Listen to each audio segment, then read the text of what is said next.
ব্যানার্জি বলে আমি 294 আসনেই প্রার্থী। তা 294 আসনে যদি মমতা ব্যানার্জি প্রার্থী, তাহলে 1956 ভোটে শুভেন্দু অধিকারীর কাছে ওই নন্দীগ্রাম আসনে মমতা ব্যানার্জি আপনি নিজে হেরেছিলেন।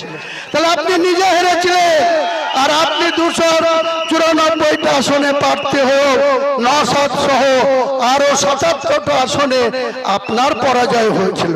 তাই আমি গত 1 এপ্রিল বুধবার ওয়াইসিকে নিয়ে লক্ষাধিক মানুষের উপস্থিতিতে নওদা ডুবতলায় বলেছিলাম, আমার খুব গর্ব হচ্ছে যে আমি আগামী 4 মে রেজিনগর এবং 74 নওদা দুটো কেন্দ্রে জিতব এবং এখানে হারাবো মমতাকে, রেজিনগরে হারবে মমতা আর নওদাতে হারবে অভিষেক। এটা আমার চ্যালেঞ্জ, এটা আমার গর্ব। আমার সালাম জানাই নওদার ভাই ভোটারদের, রেজিনগরের ভোটারদের, মমতা ব্যানার্জিকে এমন শিক্ষা দেব। মুর্শিদাবাদ জেলায় 22টা আসনের মধ্যে 20টা ছিল। 4 মে যেদিন গণনা হবে 2-1টা বিজেপি পাবে, 2-1টা কংগ্রেস পাবে, বাকি সিট আম জনতা উন্নয়ন পার্টি আর আসাদুল্লাহ ওয়াইসি জোট পাবে। দেখে নেবেন এই তৃণমূলকে মুর্শিদাবাদ জেলায় 0 করব, মালদা জেলায় 0 করব, উত্তর দিনাজপুরে 0 করব, বীরভূমে তাদের 12টার মধ্যে 11টার মধ্যে 10টা সিট জিতে আছে, সেখানেও আমরা 4-5টা সিট জিতবো। বীরভূমেও জিতবো, নদিয়াতেও জিতবো, উত্তর 24 পরগনায় জিতবো, দক্ষিণ 24 পরগনায় জিতবো, হুগলি জিতবো, হাওড়ায় জিতবো, পূর্ব মেদিনীপুরে জিতবো, পশ্চিম মেদিনীপুরে জিতবো। আগামী দিনে 4 মে 100টা সিট জিতে গিয়ে বাংলার মুখ্যমন্ত্রী আসনে যেই বসুক, আসল চাবিটাই হুমায়ুন কবিরের হাতে থাকবে। আসল আপনারা ছোটবেলায় পুতুল নাচ দেখেছেন তো? পুতুল নাচটা সামনে থেকে নাচানো হতো আর পিছন দিক থেকে সুতো টেনে কেউ নাচাতো। তা বাংলার মুখ্যমন্ত্রীকে আগামী দিনে হুমায়ুন কবির পুতুল নাচের সঙ্গে নাচাবে। কোনো মতেই মুসলিমদের অধিকার ইঞ্চিতে ইঞ্চিতে বুঝে নেবে হুমায়ুন কবির। কোনো মতেই কোন মুখ্যমন্ত্রীর সঙ্গে কোনো কম্প্রোমাইজ নয়, কোন রকম কোন আপোষ নাই।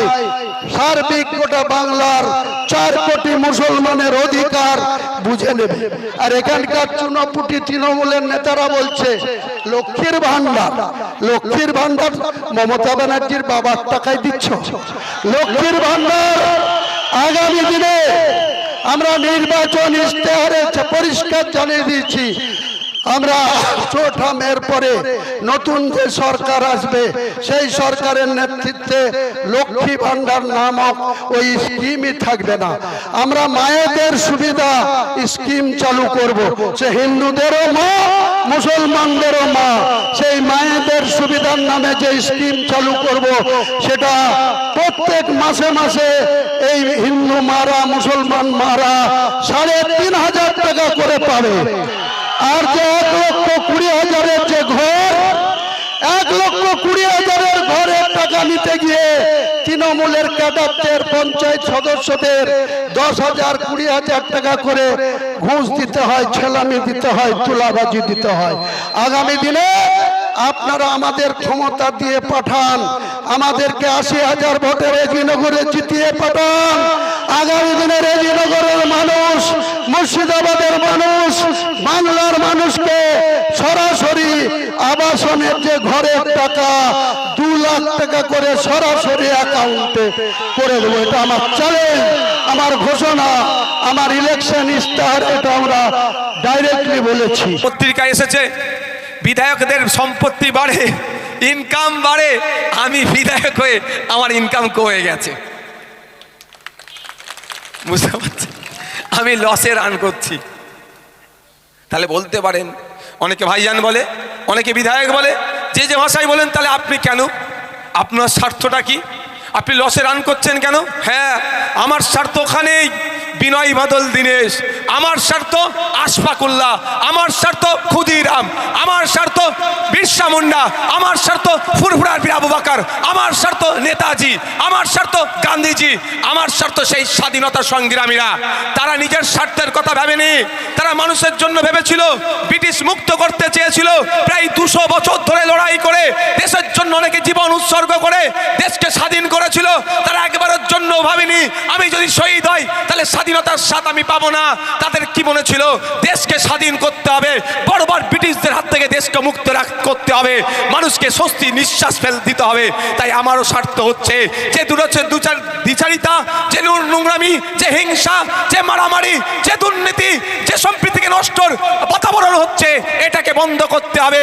ভাঙড় সহ রাজ্যের মানুষ স্বস্তির নিঃশ্বাস যাতে নিতে পারে, তার অধিকার যাতে নিতে পারে, ছাত্র তার অধিকার বুঝে নেবে, যুবক তার অধিকার বুঝে নেবে, সরকারি কর্মচারী তার অধিকার বুঝে নেবে, কৃষক তার অধিকার বুঝে নেবে, ডেলিভার তার অধিকার বুঝে নেবে, রাজমিস্ত্রি তার অধিকার বুঝে নেবে, ভ্যান চালক তার অধিকার বুঝে নেবে, পার্ট টাইম যারা শিক্ষকতা করছে তারা তার অধিকার বুঝে নেবে, নার্সেরা তার অধিকার বুঝে নেবে, ডাক্তার তার অধিকার বুঝে নেবে, সর্বোপরি মায়েরা তার অধিকার বুঝে নেবে। তার লড়াই আমি নেমেছি। আমার স্বার্থ আছে, আমি ভাই বিনা স্বার্থে আসিনি, আমি বিনা স্বার্থে আসিনি। আমার স্বার্থ হচ্ছে কি, আমাদের পূর্বপুরুষ ফুরফুরার বীর আবু বকর সিদ্দিক রহমতুল্লাহ আলাইহি, আমাদেরই পূর্বপুরুষ গান্ধীজি, নেতাজি, আমাদেরই পূর্বপুরুষ আশফাকুল্লাহ 25 থেকে 28 বছর বয়সে জীবন উৎসর্গ করেছে। আমাদেরই পূর্বপুরুষ প্রীতিলতা ওয়াদ্দেদার 23 বছর বয়সে জীবন উৎসর্গ করেছে। আমাদেরই পূর্বপুরুষ বিরসা মুন্ডা 25 বছর বয়সে জীবন উৎসর্গ করেছে। আমাদেরই পূর্বপুরুষ ক্ষুদিরাম বসু 20 কোটা পার হয়নি। আর আমি যে জেলার মানুষ, হুগলি জেলার শ্রীরামপুরে আমাদেরই পূর্বপুরুষ শহীদ গোপীনাথ সাহা 19 বছর বয়সে দেশের জন্য জীবন উৎসর্গ করেছে। তারা কিন্তু স্বার্থ তাদের কি দেখেছিল, তাদের স্বার্থ কি ছিল? তাদেরও স্বার্থ ছিল দেশকে স্বাধীন করতে হবে, ব্রিটিশ মুক্ত করতে হবে। আর আজকে আমার স্বার্থ হচ্ছে এটাই, নোংরা লোকের হাত থেকে সমাজকে মুক্ত করতে হবে, সমাজ পরিচালিত হবে সংবিধানের দ্বারা, দেশ পরিচালিত হবে সংবিধানের দ্বারা। এই লড়াই, এই জায়গায় আমি লসে রান করছি, এতে আমার কিছু দুঃখের বিষয় নয়। কারণ আমি যা লাভ লস হই না কেন, চিন্তা নেই। কেন বলুন তো, আমার বড় ভাইজান আছে তো। সংখ্যালঘু মুসলমানদের জন্য মমতা ব্যানার্জির দরদ একদম উথলে উঠছে। মানে এত দরদ, মা তার সন্তানকে না যতটা ভালোবাসে, তৃণমূল কংগ্রেস তার থেকে বেশি ওই মায়ের সন্তানটাকে ভালোবাসে। কিন্তু এদিকে সব চাল চোর, গরু চোর, রেশন চোর, চাকরি চোর, স্বাস্থ্য চোর, যা বলবেন তার সাথে চোর অ্যাড করলে ওদের গায়ে লাগবে। ওই নেতারা বসে থাকবে, আপনি কিচ্ছু বলবেন না। আপনি যদি বলেন বা টয়লেট চোর, দেবে রেগে যাবে। যা বলবেন তার সাথে চোর অ্যাড করবেন, দেবেন ওরা রেগে যাবে। 29 এপ্রিল ভাঙড় সারা রাজ্যের মানুষকে বার্তা দেবে, ভাঙড়ে এই পবিত্র ভূমি, এই পবিত্র ভূমিতে কোনো নটোরিয়াস ক্রিমিনালের জায়গা হবে না, এই পবিত্র ভূমিতে কোনো বোমবাদা লোকের জায়গা হবে না। মমতা ব্যানার্জি চাপিয়ে দেবে, আমাদেরকে মাথায় করে বইতে হবে, এই পবিত্র ভূমি সেটাকে গ্রহণ করবে না। তাই 29 এপ্রিল ওই নটোরিয়াস ক্রিমিনালের বিপক্ষে ভোট যাবে, খামচিহ্নের পক্ষে ভোট আসবে। চৌটামে রাজ্যের মানুষের কাছে বার্তা দিয়ে দেবে যে ভাঙড় পথ দেখায় আগামী দিনে